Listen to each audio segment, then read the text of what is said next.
a lot of wide receivers on the bye week, and for a lot of them, hopefully it's just time to get healthy. That includes Garrett Wilson, Emeka Egbuka, and A.J. Brown, all trying to get healthy. Devontae Smith's on a bye.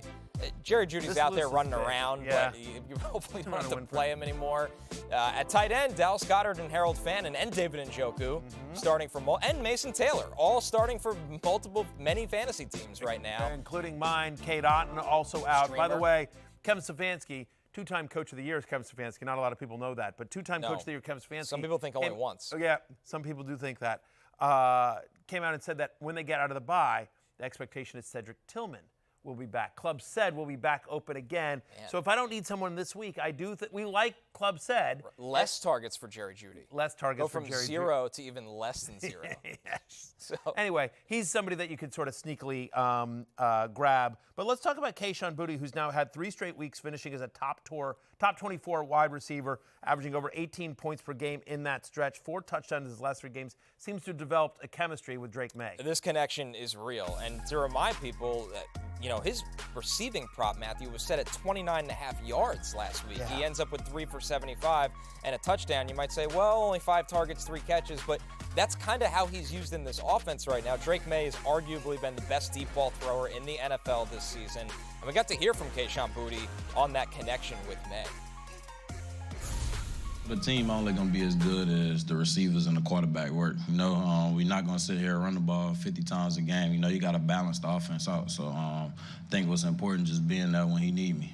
I was joking with him last week about MVP too. He don't like to hear it, but I think it's the truth, But I think just we got to keep it going, Halfway through the season, we just honestly getting started. All right, so Kayshon Boutte now 3 straight weeks finishing as a top 24 wide receiver, Matthew, in an offense that's trending upwards. Falcons this week, but then at Tampa Bay, home to the Jets, at Cincinnati. Those are 3 great pass defenses that you really like after the Falcons. Hey, Connor, how about Christian Watson? We saw him make his return on Sunday night for the Packers. Looked like Christian Watson, They slow played his return. They opened his practice window almost a month ago, and you're kind of sitting there like, oh, boy. But it was actually a good idea because he looked full throttle, ready to go, caught all 4 of his targets for 85 yards. Matthew, this is somebody that just simply wins down the field, and Green Bay loves to play that way, but they haven't had the pieces to do that recently. Yeah, his average depth of the target this year is 18.2 yards. He got 37% of the Packers' air yards on Sunday night. And it's a nice matchup with Carolina as the Panthers have allowed a touchdown to an opposing wide receiver in 4 of the past 5 games. First game back, he's running 65% of the routes. Great sign. That's a pretty good sign. I agree with you. Just talent-wise, you feel good about him. And like he's stretching the field, you got Tucker Kraft in the middle of the field, Josh Jacobs running. Things are turning up Packers. Speaking of another speedster, Connor, what about Trey Tucker? Yeah, Trey Tucker coming off the bye week. He's got Jacksonville. But listen, this is a football team that plays in a lot of scripts where they're from behind.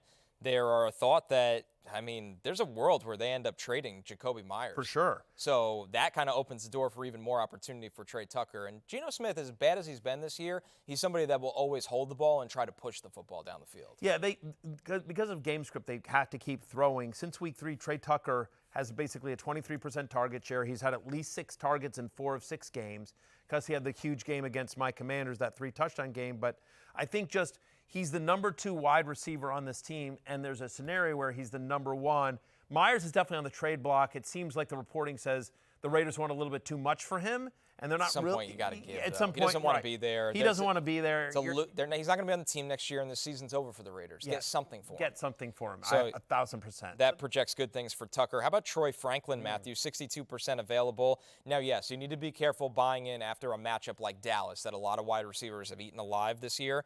But he caught 6 passes for 89 yards and 2 touchdowns. And I think you could stream him while Marvin Mims is in concussion protocol. Yeah, that's the point here. You don't love the matchup on the road at the Texans, but over the past 2 games, he's got 5 end zone targets. He's converted 3 of them into scores, and his target share last year was 29%. Last week was 29%. And so, again, great matchup with the Cowboys, tougher matchup with the Texans. But if you're telling me this guy's going to get a 30% target share, which makes sense given the connection with Knicks, we've talked about that a lot, and the fact that Marvin Mims, to your point, is in the concussion protocol. So, obviously, it was perfect game script, but I don't think they're going to be able to run on the Texans, so they're going to have to throw. But Franklin is a young player this is not the first time we've talked about his name on waivers. How about some rookie duos? Chimere Dike, 92% available for the Titans. He's had 2 really big weeks. Things are turning for him. And Have you changed your mind on DK? Because I know you weren't crazy he's about catching the ball. That's the point. He had a million drops in college, Yeah. but he's always been super fast. He can win down the field. Cam Ward is very accurate. Yeah. I know it hasn't been an exciting rookie season for Cam Ward, but Cam Ward's an accurate passer, especially throwing down the field. I just remember draft night you saying, like, unbelievable athlete. He can't catch. Right. At some point, you got to finish plays. Yeah. And that's, but right now he's finishing some plays. I think he looks much better in this offense. Took a while to get going. Yeah. But the last 2 weeks have been promising. And it's weird because you and I both love Io Manor, but just from the production, it feels like DK is if you're investing in the Titans pass catchers to the extent that you need to, doesn't feel like Calvin Ridley's coming back anytime soon, right? He's got that hamstring injury. He's missed the last 2 weeks. Feels like DK over Io Manor. And it feels like with Io Manor, you need the touchdown. Yeah. They get the same amount of targets. They both have 8 targets, but DK just has such better speed. Io Manor's the possession guy. So it kind of depends what you need. I think going forward, though, like the Titans are just trying to figure out what we have, so let's let the young guys play. Right. I think same scenario here for the Texans, who found, with no Nico Collins last week, they found out what they have. Xavier Hutchinson, we sort of know what he is, and Right. Christian Kirk in and out of the lineup. He's always banged up. Talk to people about Jaden Higgins and Jalen Noel, the 2 exciting rookies for Houston. So Higgins is a big-bodied, red zone kind of presence. Jalen Noel right now needs to be here to stay. He's only run half the routes over the last 2 weeks, but he's been really productive. He had 5 catches for 63 yards. He's somebody that's a quick separator. This line does not protect. C.J. Stroud needs to get the ball out.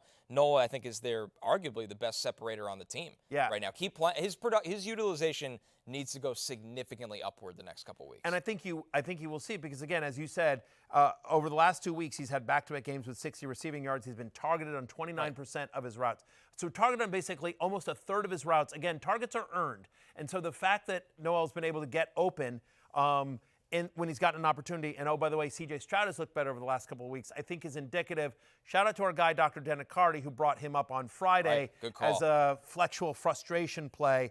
Had a nice game, this past weekend, 5 for 63. Certainly could have done much worse in a bye week situation. To recap the top targets, Kayshon Boutte and Christian Watson looking really good for both of their quarterbacks, especially throwing down the field. Trey Tucker's opportunities could go upwards if Jacoby Myers is moved. Troy Franklin in streaming territory as Marvin Mims in concussion protocol. The Titans getting a look at their rookie duo wide receivers in Chimere Dike and Io Manor.